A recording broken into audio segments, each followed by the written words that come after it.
I don't care what you do. You're gonna be done with me. That's cool. But look, this is how you was doing, and this is what we can be on. But if not, I'm gonna be on that with another.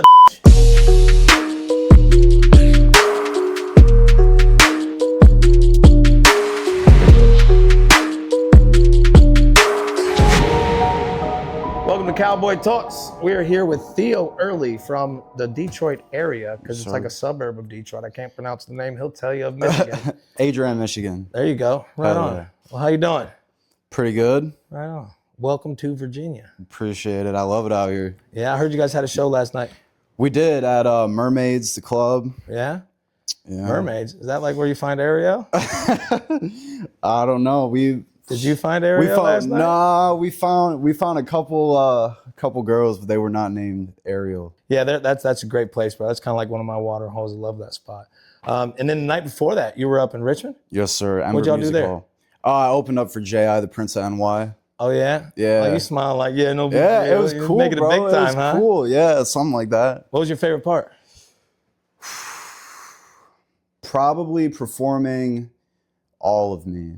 All of Me is track. Where do people find that at?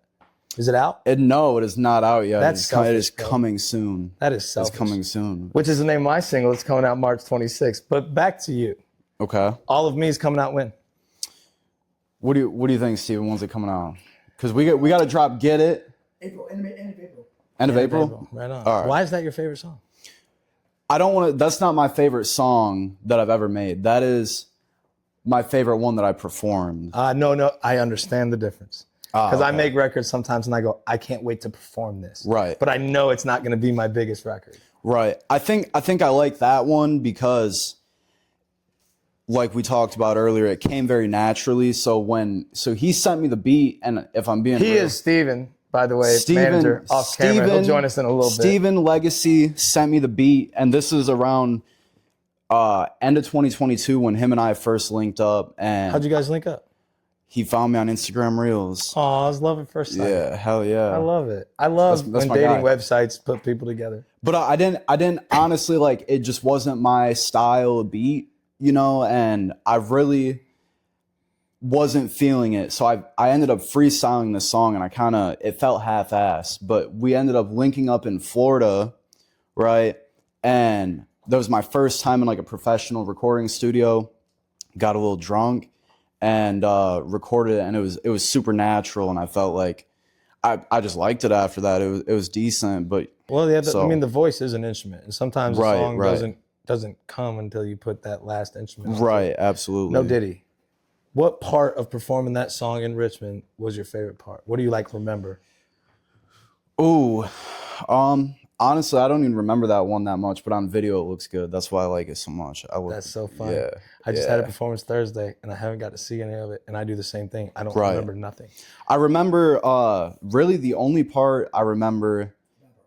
No, actually, I remember when I was performing Cosign Me. So it was more like a production. So I had auto-tune and reverb, and it was lovely. And I remember hitting a note in Cosign Me, and I was like, I could hear myself in the monitors, and I was like, damn, I fucking sound good, dude. Damn right. It was great, yeah. That's awesome. So, because that was, like I said, that was probably the most legit show I've done yet. So usually, like in Detroit, around there, it's just not as put together, you know, and it's more. Well, that's most shows. Being right. an artist, that's most shows. Right, and it's cool. Like I'm there with my homies and shit. But you know, that's why those are really good practices, because you have to absolutely be on your best, because you're not dealing with reverb and auto-tune. Right. And in my case, a band, because this was the first time I ever worked with a band, and I was a little bit intimidated at first because it's just the idea. And I'm looking at the stage, and there's the drum set and the guitar and the pianos, and I'm just like, damn, I'm supposed to lead all those motherfuckers? All right, let's do it. But then the second I got into it, 30 seconds into the set, I was like, yo, this is so much easier.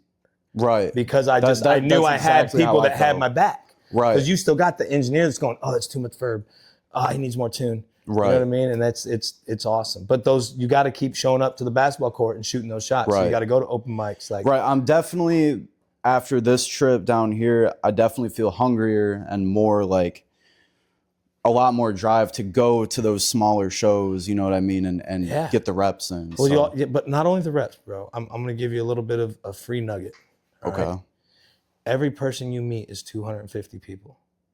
because they know 5 people who know 5 people who know 5 people. So when you show up into a room, all you need is 2 to 3. Right. In every city. Do go to 50 fucking states and perform once.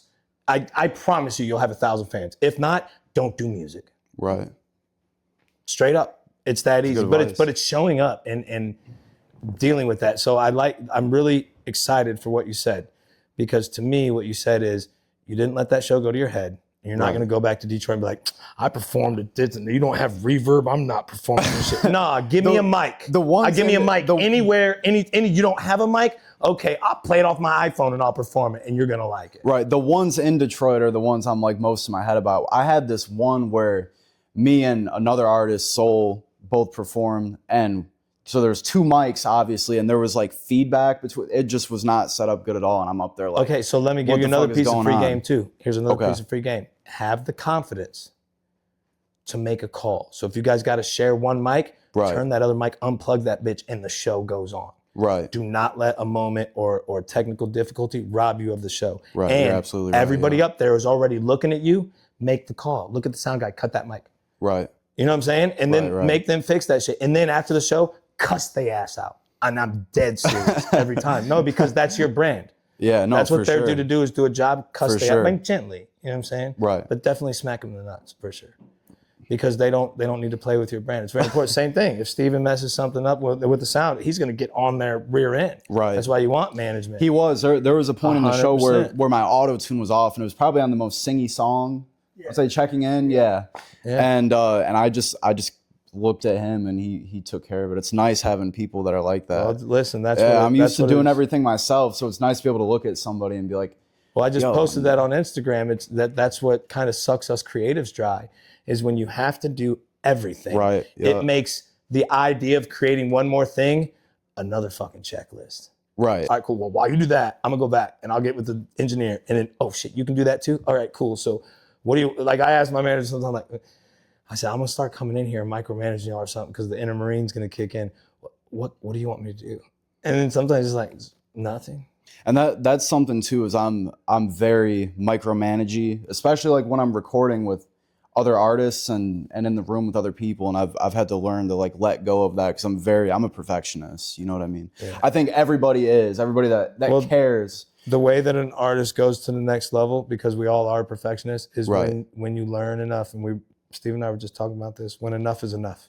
Right. And that's why I'm really grateful for the Marine Corps, because like you make executive decisions and you move. Right. Because execution is everything. I don't care if you sit on a song for 10 fucking years, bro, you're 10 years late. Right. You should have put out the song. Because I think one of the big things that drove that home too is I think they did 172 mixes of Michael Jackson's Thriller. Yep. And they used mix 3. It's always the first couple passes is always the right thing. When I record a song, I like to record it all in one sitting. I don't like coming back to it and doing the second verse. That's excellent. Because it's called a record, but it's a record of time. A record, right? Yes. So you're feeling some type of way, you're feeling some type of vibe or energy, and you might not ever feel that again, whether it could be tomorrow, you know what I mean? So I like to record everything in preferably one sitting or within the same day. Or at least get the mumble and the melodies for sure, and all like that. The scratch track. Yep, you want to have, sure. That's what I like to do. So I call it reference record. Right. Because I like to ride to it for a little bit, because sometimes I'll change the harmony just a little bit or change something else. So I definitely make it the same way, but you want to get that record done and tucked in your pocket. For sure, yep. Yeah, but then on the day, but I like to have those kind of records, because on days you get stuck. Right. You go back to one of them ones and go, you know what, let me iron out this scratch, and then by the time you're done, you can go back to what you started and finish. Right, yep. And that's good. I just keep cranking stuff out, especially with you being able to be a producer as well. Like I think I made 30 or 40 records that I never will put out, and I consider that some of my friends love them, but I consider them just my trash, my practice, my going to the gym, and on the days that I don't want to go, and even if I don't want to go, I go and get in the sauna.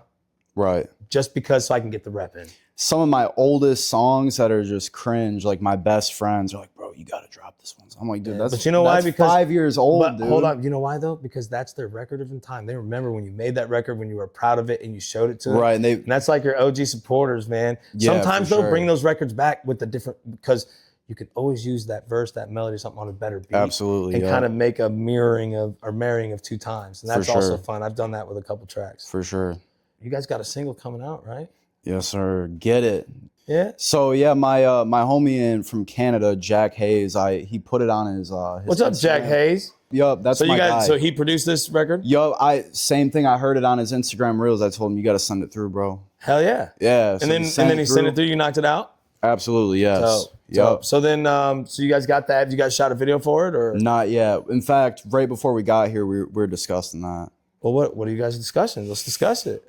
We got to brainstorm a little bit more, but it's I mean, we could pull it up and play it. It's like an intense Let's play song. the record. Yeah, he's got my email. When are you dropping next? I'm dropping Selfish on March 26th. That's been one of my biggest records. It's super vulnerable track. I love that.